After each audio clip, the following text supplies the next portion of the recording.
Estamos ahorita en la serie sobre el profeta Oseas, el amor feroz de un Dios traicionado. Y llegamos hoy al capítulo 5, Oseas capítulo 5. Así que vamos a darle lectura a este capítulo. Es un capítulo complicado, un capítulo oscuro, un capítulo difícil, pero vamos a leerlo y luego permitamos que el Señor hable a nuestras vidas. Oseas capítulo 5. Vamos a leerlo de manera alternada. Inicio yo desde el versículo 1 hasta el versículo 15, todo el capítulo completo. Dice la palabra del Señor: sacerdotes, oíd esto, y estad atentos, casa de Israel y casa del rey, escuchad, porque para vosotros es el juicio, pues habéis sido lazo en Mizpa y red tendida sobre Tabor.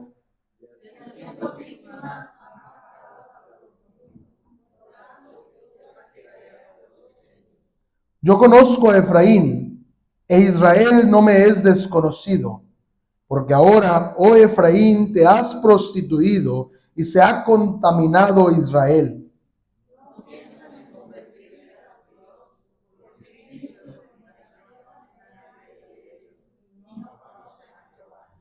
La soberbia de Israel le desmentirá en su cara. Israel y Efraín tropezarán en su pecado, y Judá tropezará también con ellos.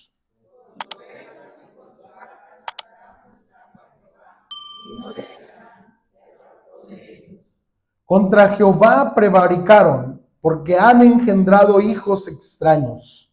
Ahora en un solo mes serán consumidos ellos y sus heredades.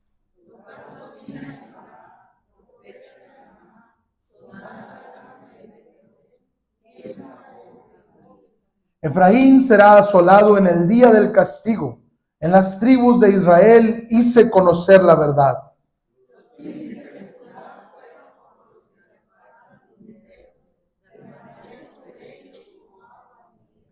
Efraín es vejado, quebrantado en juicio, porque quiso andar en pos de vanidades.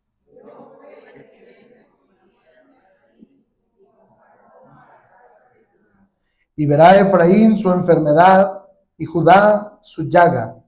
Irá entonces Efraín a Asiria y enviará al rey Jareb, mas él no os podrá sanar, ni os curará la llaga.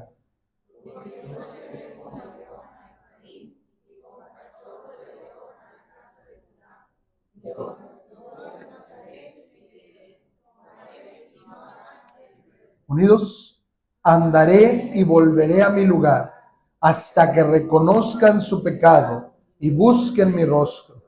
En su angustia me buscarán. Vamos a orar. Padre, en esta hora queremos darte gracias porque tenemos la oportunidad de adorarte y de exaltarte, pero también, Señor, gracias porque ahora podemos disponer nuestra mente y nuestro corazón para escuchar tu palabra. Habla nuestras vidas, Señor. Ayúdanos a recibir el mensaje que tienes para nosotros hoy.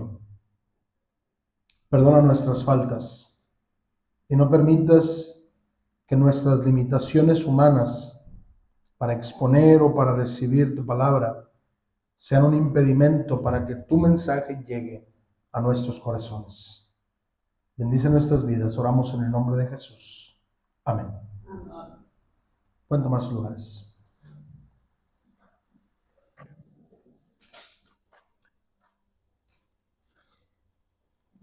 Era el año 1912. El puerto de Southampton, Inglaterra, estaba abarrotado. Multitudes se agolpaban para ver la partida del barco más grande, el transatlántico más grande y lujoso jamás construido, el Titanic. Sus constructores declararon con orgullo: es insumergible. Llevaba solo 20 botes salvavidas para 2,200 pasajeros. ¿Por qué? Porque no van a ser necesarios. La arrogancia del poder lo cegó. 4 días después de haber zarpado, 14 de abril, 11:40 de la noche, un iceberg silencioso e implacable abrió una brecha en el costado de aquel gigante barco. Y en menos de 3 horas, el barco, que no se podía hundir, yacía en el fondo del océano Atlántico. 1,500 personas murieron aquella madrugada. La arrogancia del poder se estrelló contra la realidad de la naturaleza. Y este capítulo 5 de Oseas nos presenta un Titanic espiritual. Israel y Judá creían que eran insumergibles. Tenían sacerdotes que dirigían el culto. Tenían reyes que gobernaban con autoridad. Tenían alianzas con las potencias militares de la época, como Asiria y Egipto. Pero había un iceberg en su camino: el juicio de Dios. Y a diferencia del Titanic, Israel sí había sido advertido una y otra vez de que el juicio de Dios vendría sobre ellos. Pero la arrogancia del poder los cegó. ¿Qué sucede cuando los líderes espirituales se convierten en una trampa en lugar de ser los guía? ¿Qué pasa cuando la confianza en las alianzas humanas reemplaza nuestra dependencia de Dios? Sobre todo, ¿qué significa que Dios se retire a su lugar hasta que su pueblo lo busque? Hoy responderemos a estas preguntas. El capítulo 5 de Oseas es un espejo de nuestro tiempo. Este capítulo habla de líderes corruptos, de alianzas inútiles y de un Dios que usa su silencio como herramienta para la restauración. El capítulo comienza con una citación divina. Dios no está improvisando, está abriendo un juicio formal y llama a los testigos y acusados por nombre, haciéndonos ver que hay una responsabilidad ineludible. El Señor llama a juicio a 3 estratos sociales. Los primeros que aparecen ahí son los sacerdotes, el liderazgo espiritual, aquellos que debían señalar el camino para agradar a Dios, aquellos que debían enseñar la ley de Dios y guardar ellos mismos lo que Dios había ordenado. Ellos debían guiar al pueblo en la adoración verdadera y son los primeros en ser llamados a cuentas, porque como diría Santiago en su carta, conllevan mayor responsabilidad. Pero antes de que usted diga, bueno, los sacerdotes de aquella época, los pastores de ahora serán llamados a cuentas, inmediatamente también el Señor se dirige a la casa de Israel, al pueblo que había establecido un pacto con Dios. Aquellos que habían recibido la ley del Señor, que se habían beneficiado de la gracia de Dios, no pueden eludir su responsabilidad, no pueden alegar ignorancia, porque Dios les ha enseñado cómo deben vivir y están fallando. Y también se dirige a la casa del rey, el liderazgo político, los que debían gobernar con justicia, defender al débil y administrar la nación según la ley de Dios. Son llamados a cuentas y el texto dice, para ustedes es el juicio. Y aquí en el original hebreo en el que está escrito el libro de Oseas, tiene una ambigüedad que es muy interesante. Por un lado, la frase para ustedes es el juicio puede significar que el juicio les pertenecía a ellos, que ellos debían ejercer juicio justo. Pero por otro lado, también puede significar el juicio es contra ustedes. Así que lo que Dios está diciendo es que aquellos que debían haber hecho juicio justo, haber guiado al pueblo, ahora recibirán el juicio justo de Dios por no haber dirigido al pueblo de la manera correcta. Vuelvo a reiterar la alusión a la carta de Santiago. Al que mucho se le da, mucho se le demanda. Al que se le da mayor responsabilidad, asimismo será llamado a cuenta con mayor severidad. Después el texto hace una acusación geográfica refiriéndose a dos ciudades importantes, Mizpa y Tabor. Mizpa era un lugar de pactos, fue un lugar en el que el pueblo de Israel había refrendado el pacto con Dios. Y Tabor era un monte donde se celebraban cultos. Pero estos lugares que debían ser para renovar la alianza y la adoración a Dios, se habían convertido en trampa y red. Los líderes que debían proteger al pueblo los llevaron hacia el pecado. En lugar de ser pastores, se convirtieron en cazadores. En lugar de ser guías, se convirtieron en tramperos. ¿Ha visto usted, no sé si en la vida real, pero por lo menos en unas películas, los faros? Esas torres con una luz gigante.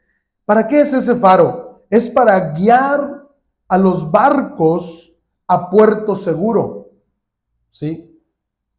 Para que ellos sepan dónde están las rocas, las escolleras, y el barco no choque contra esas rocas.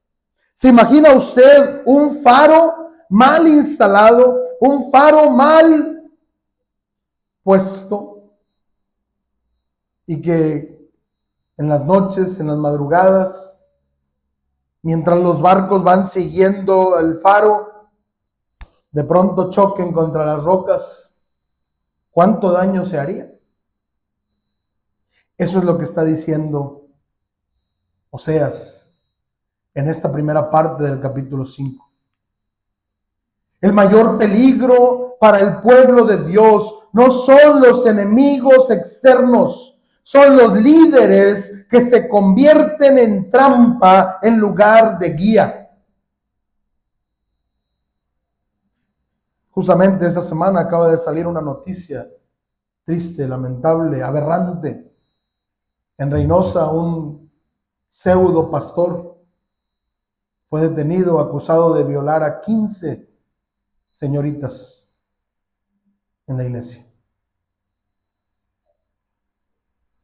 Todavía está el proceso del juicio de ese falso líder Nazón Joaquín, de esa secta La Luz del Mundo, con tantas y tantas depravaciones. Los líderes que se hacen pasar por siervos de Dios y que llevan al pueblo al pecado son realmente el mayor peligro en la iglesia del Señor. Lamentablemente, hay personas que siguen apoyando a estos pseudopastores y llamándoles siervos de Dios. Esto nos confronta directamente a mí como pastor, pero a cada uno de los que tenemos una posición de liderazgo, pastores, maestros, incluso padres de familia. Estamos guiando al pueblo de Dios hacia Dios. Estamos guiando a nuestra familia, a nuestra área de influencia hacia Dios, o los estamos llevando hacia una trampa.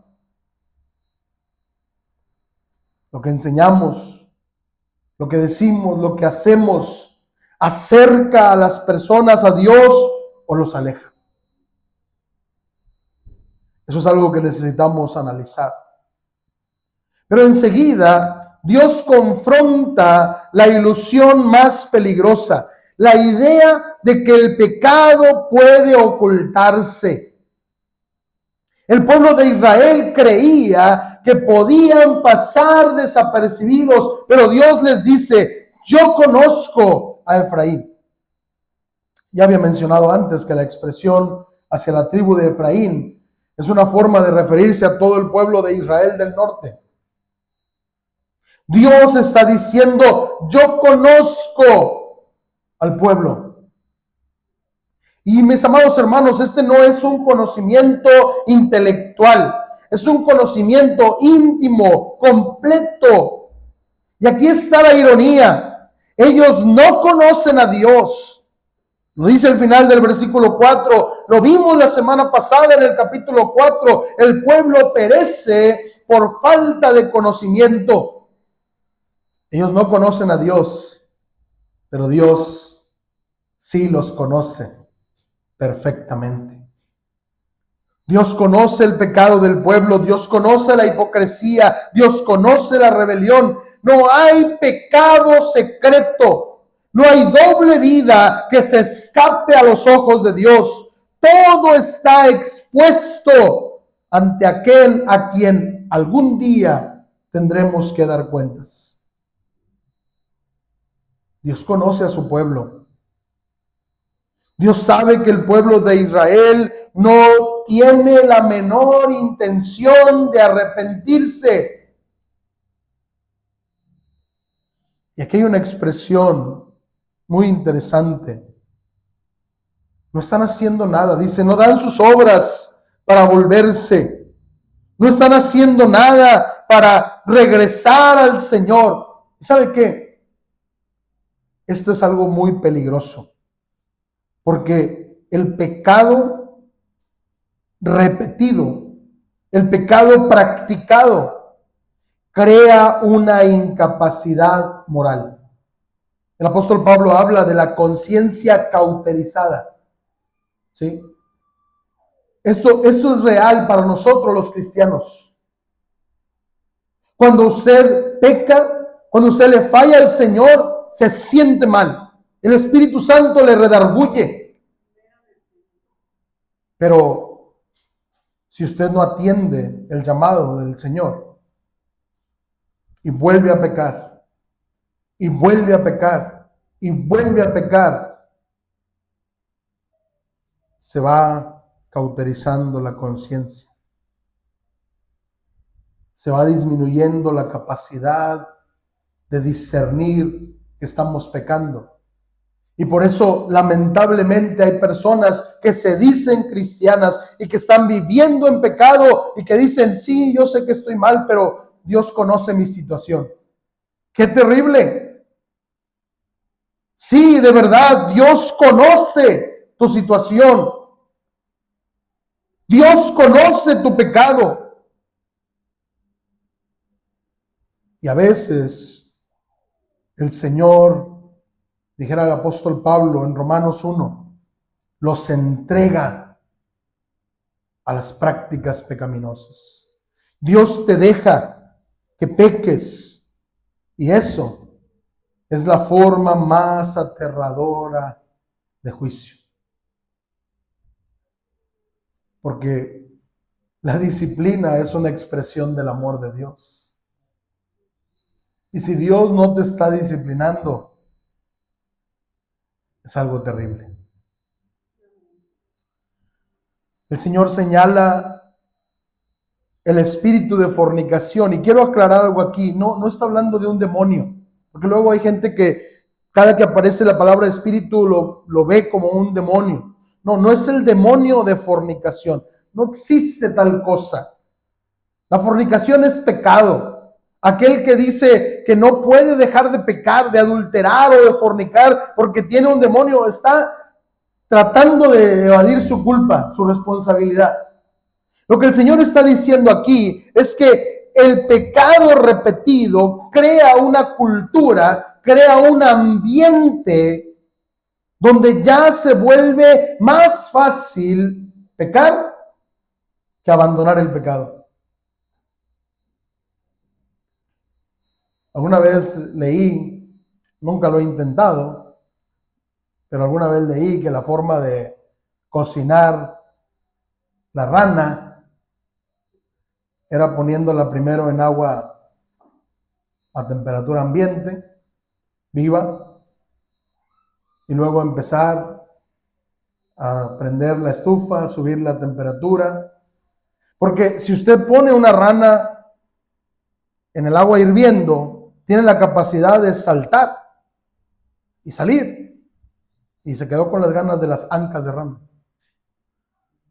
Pero si la pone en agua a temperatura ambiente, no va a saltar, va a disfrutar. Y cuando empieza a calentarse el agua, y cuando empieza a hervir, es tan gradual la temperatura que la rana no brinca. Y para cuando está hirviendo, ya no puede. Sus músculos se han atrofiado. Se ha estado cociendo a fuego lento. Y ya no puede saltar. Eso es lo que hace el pecado. Hermanos, eso es lo que hace el pecado. Si usted está en pecado, hoy es el día de arrepentirse. Porque si usted continúa pecando, llegará el momento en que no podrá salir de ese pecado. La soberbia del pueblo de Israel se hace evidente. Y el Señor les dice que su propia soberbia, esa actitud de decir, a mí no me va a pasar nada, porque yo como quiera oro, yo como quiera leo la Biblia, yo como quiera canto, yo como quiera creo en el Señor. El pueblo de Israel decía, bueno, estamos fallándole a Dios, pero como quiera vengo y doy mi sacrificio, como quiera venimos y adoramos al Señor. Pero Dios les dice, su propia soberbia testificará contra ustedes. ¿Y sabe qué? Un hombre orgulloso se delata a sí mismo con cada palabra, con cada gesto. Alguien ha dicho que el orgullo es el único pecado que testifica contra sí mismo. El orgullo no se puede ocultar. La soberbia no se puede esconder. Y es lo que Dios le está diciendo al pueblo de Israel. La soberbia de ellos es evidente. Han decidido confiar en cosas que no les pueden ayudar. El pueblo de Israel confía en el nombre, confía en su nombre, confía en su identidad, en su historia. Y la pregunta es, ¿en qué estamos confiando nosotros? A veces confiamos en nuestros logros, en nuestra posición, en nuestra red de contactos. Pero eso es orgullo. Y algún día tendremos que dar cuentas al Señor por eso. Y finalmente, después de años de indiferencia, Israel decide buscar a Dios. Dice el versículo 6, con sus ovejas y con sus vacas andarán buscando a Jehová. ¿Pero qué dice? No le hallarán. El Señor estuvo llamándoles una y otra vez al arrepentimiento, pero ha llegado el momento en que ya no hay oportunidad. Ya lo habíamos dicho anteriormente. Israel ha llegado al punto de no retorno. Y Dios dice, aunque traigan lo que la ley prescribe, aunque traigan para el sacrificio las ovejas, las vacas, aunque hagan todo correctamente de acuerdo al ritual, Dios los ha abandonado. Hoy hay iglesias que se encuentran en esa situación. Hay iglesias que sus actividades son correctas, ritualmente hablando. Leen la Biblia, oran, cantan. Hay un momento para predicar. Pero Dios no está ahí. Porque el Señor no mira solo lo que hacemos el día de culto. Mira nuestra vida completa. Debe haber congruencia entre lo que hacemos cada día de nuestra vida con lo que decimos hacer para el Señor.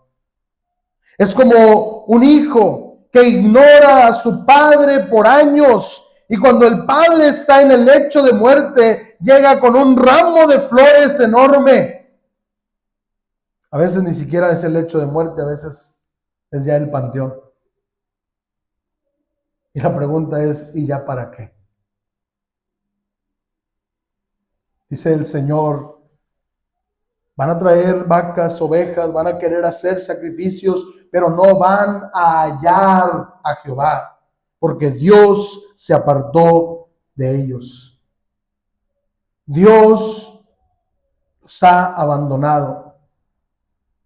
Y no es que Dios no esté en su trono, es que el pueblo de Israel, por su pecado, ha dejado de estar en la presencia de Dios. Lo decía hace un rato en la escuela dominical.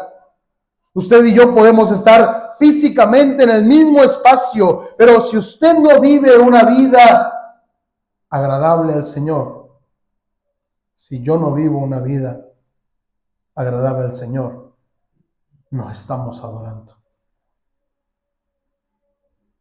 Y esta es una lección que nos deja Oseas, una lección contundente. No todos los que buscan a Dios lo encuentran. Hay búsquedas que llegan demasiado tarde y cuando el tiempo de la gracia ha pasado. Por eso la urgencia de que hablemos de Cristo, porque pronto puede ser demasiado tarde para que tú busques al Señor. El profeta Isaías lo decía, buscad a Jehová mientras pueda ser hallado. Llamadle en tanto que está cercano. Porque aquí con Oseas, Dios le está diciendo al pueblo de Israel, ya no me van a encontrar porque yo estoy lejos de ustedes. Y por eso viene la urgencia, el toque de la alarma. Dice el versículo 8, tocad bocina en Gabaá, trompeta en Ramá, sonad alarma en Betabén. Estas son ciudades que era el territorio de Benjamín, que era la frontera entre Israel del norte y el reino de Judá, el reino del sur. La tribu de Benjamín era la frontera. Entonces Dios está diciendo que ya está la destrucción para el reino del norte y que ahora tienen que sonar alarma en la frontera porque el enemigo viene de Asiria, del norte. Pero Judá también está en riesgo. Y no porque Dios sea caprichoso, y no porque Dios sea arbitrario, sino porque el pueblo de Judá también está en pecado delante del Señor. Puedo recordar las palabras del Señor Jesús cuando decía: no piensen que porque a aquellos les fue mal, no piensen que porque aquellos se murieron cuando se les cayó una torre encima y a ustedes no piensen que ustedes están mejor que ellos. Más bien, analicen cómo están. Hermanos, el hecho de que hoy estemos en paz, en tranquilidad, no significa que somos mejores que los que están sufriendo en otras partes. Significa que Dios es grande en misericordia. Pero esto es una alarma que suena para ponernos a reflexionar y analizar nuestra condición. El Señor dice: yo seré como polilla a Efraín y como carcoma a la casa de Judá, como ese animalito que se come la ropa o las hojas de manera incluso silenciosa, o la madera que a veces por fuera todavía se ve bien, pero que por dentro está inservible. Dice el Señor: así voy a actuar. Y es que el juicio de Dios no siempre llega como una tormenta con truenos y relámpagos. A veces llega silencioso, imperceptible, pero efectivo. Creo que es momento de voltear a ver a nuestra sociedad. ¿No se ha dado cuenta usted que nuestra sociedad está poliada? ¿No se ha dado cuenta usted que nuestra sociedad está carcomida por dentro? Instituciones como la familia, como la escuela, están siendo devastadas. La verdad se ha vuelto relativa. El respeto por la vida se ha perdido completamente. Todo se está pudriendo silenciosamente. Y este es un llamado de alerta para el pueblo de Dios. Usted y yo necesitamos urgentemente dar el mensaje, porque lo que se ve a nuestro alrededor no pinta nada bien. Y luego viene en los versículos 13 y 14, esta mentira que el pueblo había creído, la falacia de las alianzas humanas. Efraín y Judá estaban acudiendo a las potencias. Creían que porque tenían una alianza con Asiria o porque tenían una alianza con Egipto, se iban a salvar. Efraín se dirigió a Siria, envió una comitiva para congraciarse con el rey que venía contra ellos, pero el Señor les dice: ahí está su error. Mire, a veces no terminamos de entender esto. Voy a tratar de explicarlo rapidito. El tema del pacto de Dios con Israel. En aquella época había ese tipo de alianzas donde un rey poderoso ofrecía un pacto a un rey menos poderoso. ¿Sí? Ese era el pacto. Y el rey poderoso le decía al otro rey: te vas a convertir en mi vasallo. Tú me vas a servir a mí. Tú me vas a traer impuesto, o me vas a dar soldados, o me vas a traer madera, qué sé yo. Lo que el rey poderoso quería de este rey menos poderoso. Y a cambio, yo te voy a proteger, yo te voy a cuidar, yo voy a velar por ti. Ese era, en resumen, el pacto entre dos reyes. ¿Sí? Esa es la imagen del pacto de Dios con Israel. Dios le dice al pueblo de Israel: ustedes me van a servir, ustedes me van a obedecer, ustedes me van a adorar, y a cambio yo los voy a cuidar, yo los voy a proteger, yo les voy a proveer. ¿Sí? Ahora, ¿qué está haciendo Israel? En lugar de ir con Dios, está tratando de buscar otros reyes que lo ayuden. ¿Se da cuenta? Por eso Dios utiliza este libro del profeta Oseas para hablar de la infidelidad de su pueblo.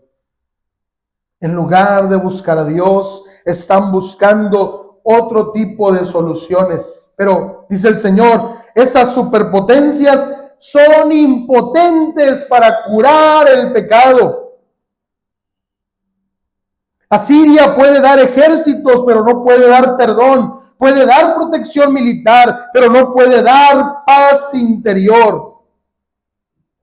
Y mis amados hermanos, todas las alianzas fallan cuando Dios actúa. Asiria, Egipto, Estados Unidos, China, no importa. Cuando Dios ha decidido actuar. Por eso el Señor cambia la imagen de la polilla que silenciosamente destruye, cambia la imagen a un león. Cuando el pueblo de Israel busca la ayuda de Asiria, el Señor cambia la imagen y ahora Dios es un león. ¿Se imagina que viene un león a atacarnos y nosotros hacemos un ejército de hormigas para que lo detengan?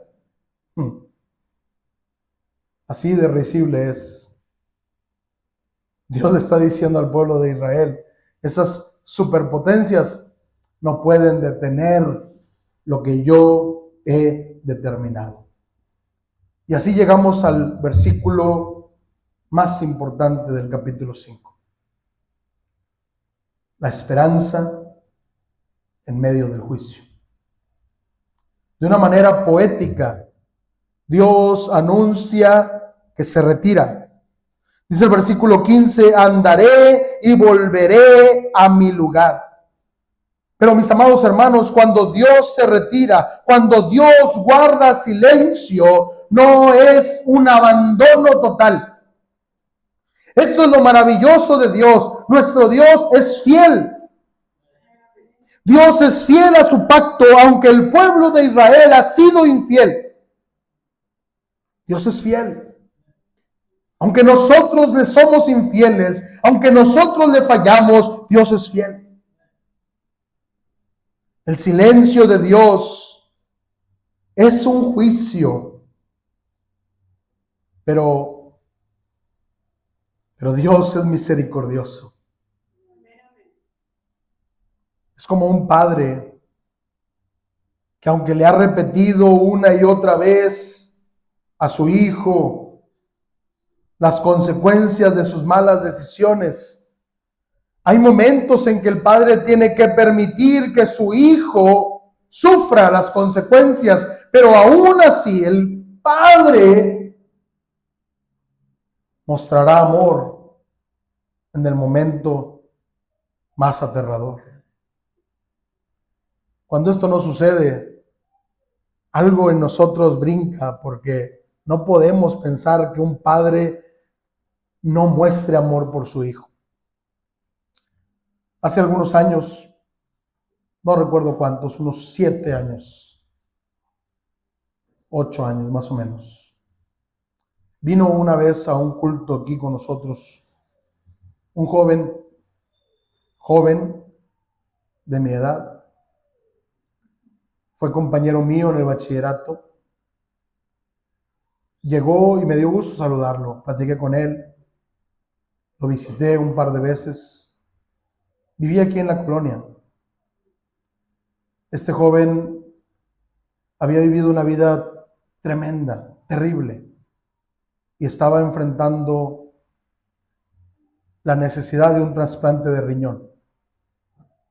Ya ninguno de sus 2 riñones servían. Y tenía una sentencia de muerte en su vida. Si no recibía un riñón pronto, iba a morir. La lista de trasplantes es inmensamente larga. Pero había una posible solución. Su padre era compatible. Cuando su padre supo que era compatible, le dijo, te lo daría si supiera que vas a dejar las drogas y el alcohol. Pero como no creo que vayas a cambiar, no te lo voy a dar. Aquel joven falleció, murió. Este hombre sus razones habrá tenido, pero yo no creo que esa haya sido la reacción natural de un padre. Pero aun cuando nosotros, los seres humanos, somos malvados, nuestro Dios es un Dios de amor. Y aún el juicio de Dios es una expresión de amor. Dios está diciendo, me voy a ir, los voy a dejar en silencio, pero hay una cláusula hasta que reconozcan su pecado. Lo que Dios está haciendo es provocar que su pueblo se arrepienta. La disciplina de Dios no es el final. La disciplina de Dios no es para destruir. La disciplina de Dios es para que volvamos a Él. Y dice el Señor, al final del capítulo 5, en su angustia me buscarán. Una de las versiones dice, en su angustia madrugarán a buscarme. Como algo importante, con diligencia, con urgencia. Como aquel hijo pródigo que cuando estaba en el momento más complicado de su vida, volvió en sí, reaccionó y dijo, iré a mi padre. El silencio de Dios no es abandono. Es la forma más solemne en que Dios nos dice, te amo demasiado como para dejarte como estás. Te amo demasiado que quiero transformar tu vida. Quiero que te arrepientas y que vuelvas a mí. Así que hoy les propongo que hagamos un examen personal. No lo vamos a hacer como el de los jueves. Ya están ahí los tests. Aquí nomás la vamos a hacer de reflexión. ¿Cómo está tu corazón? Confiesa tu orgullo. Si hay soberbia, reconócelo delante del Señor. Revisa tus alianzas. ¿Qué es lo que ocupa el primer lugar en tu corazón? ¿En dónde está puesta tu confianza? Y madruga a buscar al Señor. No esperes a que la angustia sea insoportable. No esperes a que el problema sea mayor. Busca al Señor. Busca a Dios. Los momentos de adversidad y de dolor, Dios los usa para que volvamos a Él. Y lo más maravilloso de esto es que ese retiro de Dios no fue permanente, porque Dios vino a nosotros en Cristo. Donde los líderes fallaron, Cristo es el camino verdadero. Donde el orgullo nos carcome, el Señor nos muestra el camino de la humildad. Donde la búsqueda del Señor mediante sacrificios era infructuosa, el sacrificio de Cristo nos abrió el camino para acceder al Padre. Cristo en la cruz del Calvario experimentó el silencio de Dios. Clamó, Dios mío, ¿por qué me has desamparado? Para que usted y yo no tengamos que sufrir ese abandono del Señor. Quiero concluir haciendo una invitación. Si tú aún no tienes a Cristo en tu corazón, hoy es el momento de buscar al Señor. Hoy puedes buscarlo. No necesitas esperar a que Dios se retire. No necesitas esperar a que Dios te abandone. No necesitas esperar a que las cosas se pongan complicadas en tu vida. Busca hoy al Señor. Hoy es el día de salvación, dice la Escritura. Si tú ya eres un hijo de Dios, si tú ya eres creyente y estás pasando por una sequía espiritual, estás pasando por un momento donde sientes que Dios te ha dado la espalda, donde sientes que Dios te ha abandonado, escucha esto, no te desesperes. El silencio de Dios es la forma de decirte: te amo demasiado como para dejarte como estás. Dios está obrando en ti. Dios está esperando que tú le busques. Y para todos y cada uno de nosotros, cuando pasamos por momentos de dificultad, es el momento de acercarnos más al Señor, a ese Dios que se retira a su lugar, pero que es el mismo Dios que vino a nuestro lugar. El Dios que esconde su rostro en el libro de Oseas es el mismo Dios que en Jesús nos mostró su rostro para siempre. La pregunta que queda en el aire es: ¿lo buscarás? Yo espero que sí. Vamos a orar. Padre, gracias por tu palabra. Gracias, Señor, por hablarnos hoy. Gracias, Dios, por mostrarnos de una manera tan maravillosa el proceso que usaste con tu pueblo y que sin duda usas con nosotros también.